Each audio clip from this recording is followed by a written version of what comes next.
Honor thy father and thy mother, as the Lord thy God hath commanded thee, reads Deuteronomy 5 verse 16. But what if the father sexually abuses his daughter? Does this kind of father deserve to be honored?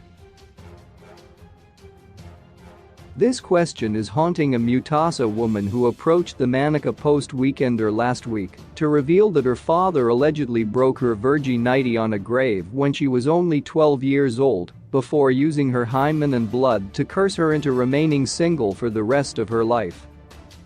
Alice Modzi, 55, is up in arms with her 87-year-old father, Phanuel Modzi, who stays in Murambi, Muter. She also claims that there are 2 graves at her father's kitchen doorstep at their Mukoye rural home in Mutasa district. Alice says the graves are her father's shrines for his wealth-enhancing rituals. Alice claims that she was doing grade 4 when her father allegedly ordered her to strip off her clothes and lie on an unknown person's grave before raping her once, a horror that will remain engraved in her memory for eternity. She says she was raped again 3 years later on another grave. The distraught woman has since enlisted the services of the police to exhume the remains of the people buried at the family's Mukoye homestead, whom she claims were murdered by her father. As a result, the police will later this week visit the Modzi homestead to ascertain whether Alice's claims are true or false.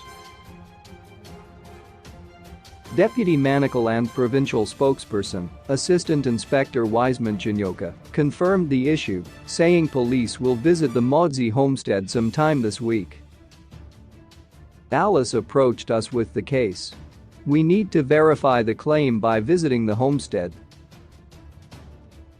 The remains need to be exhumed, and if indeed it is true that people were buried there, then Modzi will have a case to answer, said Assistant Inspector Chinyoka. In an interview on Tuesday, Alice accused her father of storing the blood he collected from her when he raped her 43 years ago and using it to enhance his wealth. She claimed that her father's black magic is the reason behind her failed marriages, adding that she was married off to goblins. I have failed to maintain long-term relationships due to my father's misdeeds. After my father raped me years ago, I met a man and fell pregnant. This did not go down well with my father, and he refused to sanction my union with the man, saying I was someone else's wife. He told me that I should only be intimate with him to quench his goblin sexual desires, she said. He inserted some herbs into my private parts before raping me. He then retrieved the herbs and placed them in his pocket. He has kept them there for the past 43 years. I fled from home and have been wandering across the country ever since. He has kept the herbs that he used when he raped me for the second time, and this was confirmed by prophets and traditional healers that we consulted over the misfortunes befalling us as a family.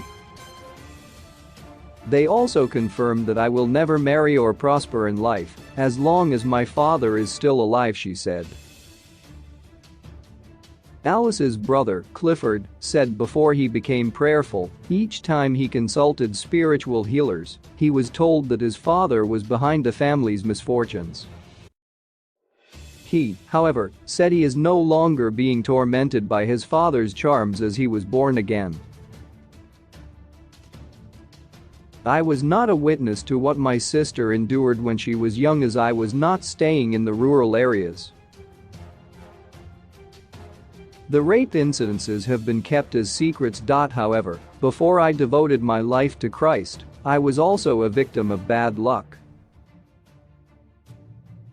When I sought the services of spiritual healers, they would name my father as the source of my troubles. Prayers are helping to break the curses, he said.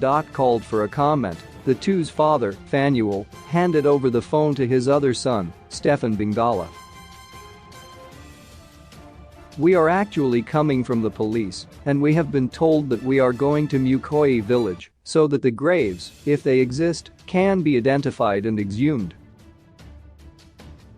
We do not know anything about the graves at the homestead. We want Alice to show us the graves so that my father's innocence can be proved, he said.